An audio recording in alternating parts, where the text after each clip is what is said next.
72 episodes. 1 app. This is PulseBoard, a real task and project manager. A web API with live docs. Command line tool. A desktop app. All three running right now, all talking to the same brain. Create a task from the terminal. It appears in the desktop window instantly. Mark it done from the browser, and email fires automatically. None of these pieces know about each other directly. They all just call the same service layer underneath. I am Mahaz, this is the finale. Every pattern, every library, every hard-won lesson from this series. It is all in here. This video is long on purpose. Bookmark it. Come back to any piece. Grab a coffee. This is a long build, and it is worth the whole thing. Let us build it start to finish. Start before one line of code, the blueprint. 3 front doors into the app. The FastAPI Backend, for the web and for other services to call. The Typer CLI for scripting, automation, and cron jobs. The Tkinter Desktop Client, for a real window you can click. All 3 doors call the exact same service layer, never the database directly. The service layer is the only code that runs a SQL query. Below that, SQLite for this build, but it could be PostgreSQL tomorrow. Off to the side background jobs for reminders and notifications. 1 brain, 3 faces, 0 duplicated logic. If you remember one diagram from this entire video, remember this one. Every episode from 1 to 70 contributed to exactly 1 box on this diagram. Nothing here is theoretical, we are about to build every single box. Every real project starts the same way before any feature code. A virtual environment, Python mvenv, so dependencies never leak between projects. A .env file for secrets, database path, JWT signing key, SMTP credentials. Python.env loads it. OS.environ reads it. Nothing is ever hard-coded. A .env.example file goes into Git. The real .env never does. The project splits into 5 folders. Core holds typed models and configuration. Services holds business logic, the brain we just diagrammed. API, CLI, and desktop hold the 3 doors and nothing else. Tests mirrors the whole structure, 1 file per module. This structure is what actually lets 3 clients share 1 brain cleanly. PyProject.toml pins every dependency version. The same build works on any machine. This 5-minute setup saves hours of debugging later. Do not skip it. Skip the data layer, where every task actually lives. SQLite for this build, 0 setup, 1 file on disk, real SQL underneath. A context manager wraps every single connection to that file. Commit on success. Roll back the moment anything raises an exception. The connection always closes, even if the function crashes halfway through. Every query uses parameterized placeholders, never Python string formatting. Question mark, question mark, question mark. The database driver escapes the values for you.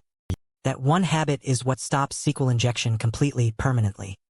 A connection pool keeps a handful of connections warm and ready to reuse. Swap SQLite for PostgreSQL with psycop2 later. The service layer above never changes. Transactions with commit and rollback keep every write either fully done or fully undone. This is the layer that made every other layer safe to build on top of. No app is real without proper authentication. Passwords are hashed with bcrypt, slow and salted on purpose. We never store what the user typed, only the irreversible hash. Login checks the typed password against that hash, then issues a JWT. The token has 3 parts: header, payload, and a cryptographic signature. The payload carries the user's identity and an expiry timestamp. Every protected route decodes and verifies that token before doing anything else. No token or an expired one, and the request is rejected before it touches a single task. This is stateless auth, no server-side session table to manage or clean up. The same token works whether the request comes from the API, the CLI, or the desktop app. Secrets.compare_digest checks tokens safely. Never a plain equals sign on anything security related. Security is not one feature. It is a habit applied at every single layer. 3 design patterns doing real work here, not textbook examples. Factory, one function creates the right task type from a plain string. Bug task, feature task, chore task. Same interface, different behavior underneath. Add a new task type later by adding one branch, nothing else in the app changes. Observer, when a task completes, every subscriber gets notified automatically. The email notifier, the Excel activity log, the dashboard counter, 3 separate subscribers. None of them know about each other. None of them know about the task logic either. Strategy, sorting swaps between priority, due date, or alphabetical order. Same list, same function call, a different strategy object passed in as the argument. Patterns are not decoration. Each one solved a real coupling problem in this code base. Use a pattern because it removes duplication you can already see, never because it looks clever. The service layer, the one true source of business logic. A type data class defines exactly what a task is: ID, title, status, owner, due date. Type hints sit on every single function signature. MYPY catches a mismatched argument before the code ever runs, not after it crashes in production. Create _ task, complete _ task, list _ tasks, assign _ task. Plain functions, no framework required. Every one of them is fully testable with pytest, completely outside of FastAPI or Tkinter. The API calls these functions. The CLI calls these functions. The desktop app calls these functions. Change validation logic once, right here, and all 3 clients update at the same instant. This is the layer that makes 3 front doors possible without 3 copies of the same bugs. Door number 1, the FastAPI Backend. Pydantic models validate every request body automatically, before your code even runs. Send a string where a number belongs, and FastAPI rejects it with a clear error. Async routes, the server handles hundreds of requests concurrently while waiting on the database. Path parameters carry the task ID straight into the function signature, already typed. Dependency injection resolves the current user from the JWT automatically on every protected route. And Swagger docs generated for free, live at /docs, try every endpoint from the browser. 9 routes, 0 boilerplate, all of them thin wrappers around the service layer underneath. Every single one of these route handlers is under 10 lines long. That is not an accident. Door number 2, the typer CLI. PulseBoard add, PulseBoard list, PulseBoard complete, real subcommands. Type hinted function arguments. Typer builds the entire parser from the signature alone. Auto-generated help text, PulseBoard -- help, and the tool documents itself. Not one duplicated line of business logic anywhere in this file. It imports the exact same functions the API calls: create _ task, complete _ task, list _ tasks. This is the entire point of a service layer the CLI took 20 minutes to build. Perfect for cron jobs, CI pipelines, or just working fast without opening a browser. A subcommand structure like this scales to dozens of commands without ever getting messy. Door number 3, the Tkinter Desktop Client. A real window, a scrollable task list, an add task form with entry widgets. But this window does not import the service layer, and it never touches the database. It calls the FastAPI Backend over HTTP, using the requests library, exactly like a browser would. Click Add. A post request fires, the server responds, the list widget refreshes. The grid layout manager lines up the form. Pack stacks the task rows below it. 3 completely different interfaces: command line, browser, desktop window. 1 identical set of rules underneath, enforced in exactly one place. A desktop app that talks over HTTP can run on a completely different machine from the server. We are past the halfway point of this build. 71 episodes before this one, completely free, no catch, no paywall. If this series taught you something you actually use, 1 subscribe keeps it going. Background jobs and notifications are next, some of the most satisfying parts to watch run. Tap it now. Let us keep building. Some work should never block the main app. Background jobs. Every task with a due date needs a reminder check on a schedule in the background. Asyncio.gather runs every single reminder check concurrently, not one at a time. Remember the GIL from episode 42. This is concurrency for waiting, not raw CPU speed. For CPU-heavy work, image processing, heavy math, multiprocessing is the right tool instead. Here, we are mostly waiting on network calls and the database, so Asyncio is exactly right. 100 overdue tasks get checked in the time it used to take to check 5. Try and accept around every single task in the batch. One failure never stops the rest. A completed task should tell somebody, so it does. Simplib sends a real email the moment a task is marked done. Twilio sends a real SMS for anything marked urgent. Same notifybot function, different channel. One function, 10 lines, both channels covered. The schedule library runs a daily digest every single morning at 8 a.m. Date time and zone info make sure 8 a.m. means the user's 8 a.m., not the server's. Naive date times, no time zone attached, caused 3 separate bugs before I fixed this. Always store timestamps in UTC. Always convert to local time only when displaying them. Notifications are how a task manager feels alive instead of feeling like a static list. Every manager wants a report, so PulseBoard makes 2 automatically. Pandas pulls every task into a data frame, grouped by status, owner, and priority. Dropna, Fillna, and GroupB clean and summarize 1,000 rows in milliseconds. OpenPixel turns that data frame into a formatted Excel file, bold headers, color, column widths. PyPDF builds a one-page PDF summary and stamps a confidential watermark across every page. 1 CLI command, 2 client-ready files, 0 manual formatting in Excel by hand. A manager who trusts the report is a manager who leaves your project alone. Nobody starts a task manager with an empty list, so we build an importer. Requests plus BeautifulSoup pulls tasks straight out of a public board's raw HTML. CSS selectors find every task title in seconds, no copy-pasting by hand. But when a site loads its data with JavaScript, BeautifulSoup sees an empty page. Selenium steps in for exactly that case. It drives a real browser and waits for the content to actually render. Every imported title is checked against a regex pattern before it touches the database. Stray HTML fragments, empty strings, broken encodings, all rejected before create_task ever runs. Malformed data never reaches the service layer.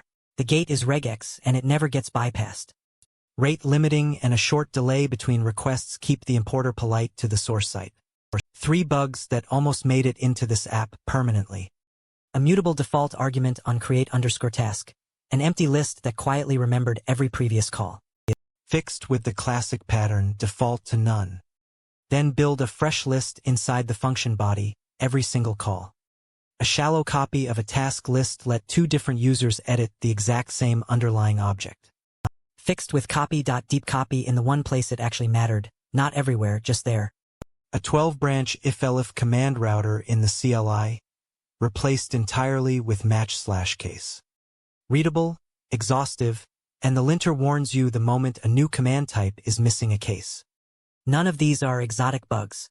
They are the 3 most common mistakes in real Python codebases. We also never use pickle for anything coming from outside the app. JSON only, always. A pickle file from an untrusted source can execute arbitrary code the instant it loads. Code you cannot trust is code you cannot ship. A full pytest suite covers the service layer, including the async reminder checks. Fixture spin up a brand new, throwaway test database for every single test function.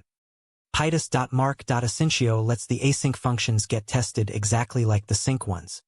Then cprofile pointed at the slowest endpoint, task listing with reports attached.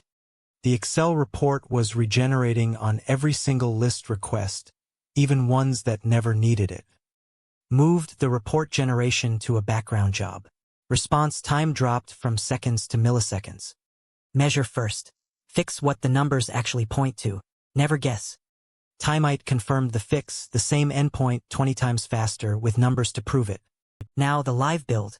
All 3 clients assembled end-to-end, on camera. Step 1. Spin up the FastAPI server with Uvicorn. Docs load instantly at /docs. Step 2. Run the CLI against that same running server. Add a task straight from the terminal, no browser involved at all. Step 3. Open the Tkinter window. The task from the terminal is already sitting there in the list. Step 4. Mark it complete from the desktop app with a single click. Step 5. Watch the email notification land and the Excel report regenerate in the background. Step 6. Check the Swagger docs. The same task shows up there too through the API in real time. 3 interfaces.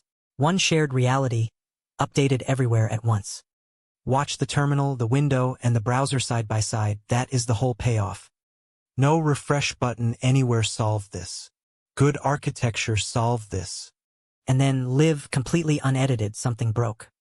The desktop client kept showing a task as pending after the CLI had already marked it done. The GUI was caching the task list in memory instead of ref etching after every action. A stale copy of shared state, the exact class of bug from episode 69. Memory, references, and copies all over again, live on camera. The fix is one line: ref etch the task list after every mutation. Never trust a cached copy once the underlying data could have changed. This is what real development actually looks like. It is not supposed to be clean the first time, not even in the finale. I left this bug in the recording on purpose. Every real project has a moment exactly like this one. Every bug you just watched me fix, you now know how to recognize in your own code. The full demo, everything together one more time, start to finish. A task is created from the CLI PulseBoard add, ship the finale video. It appears instantly in the desktop app. No refresh needed. It is marked complete from the browser, through the Swagger docs with one click. An email fires immediately. A scheduled digest picks it up for tomorrow morning's summary too. An Excel report and a watermarked PDF are generated on demand, both client-ready. This is PulseBoard, built from 72 separate lessons working as one single system. Nothing you saw in this demo was faked or pre-recorded separately. It is one running app. Your challenge, and it is a genuinely big one. Add a 4th door into PulseBoard. A Discord bot or a simple Flask page, completely your choice. The one rule: it must call the existing service layer. No new business logic anywhere. If you can do that cleanly, you have genuinely understood the entire point of this episode. Reply with a screenshot or a repo link. I check every single comment on this video. Struggling with any single piece, the service layer, the auth, the async jobs? Ask in the comments. I answer as many as I can, every day. This challenge is meant to take a real weekend. Take your time with it. 72 episodes, 90 seconds. Let us recap the whole map. Fundamentals, functions, OP, and error handling, the foundation everything else stood on. Files, JSON, regex, and APIs, how Python talks to the outside world. SQLite and PostgreSQL, how Python remembers things after the program exits. Flask and FastAPI, how Python serves that memory to the web. Tkinter and Typer, how Python reaches users outside a browser entirely.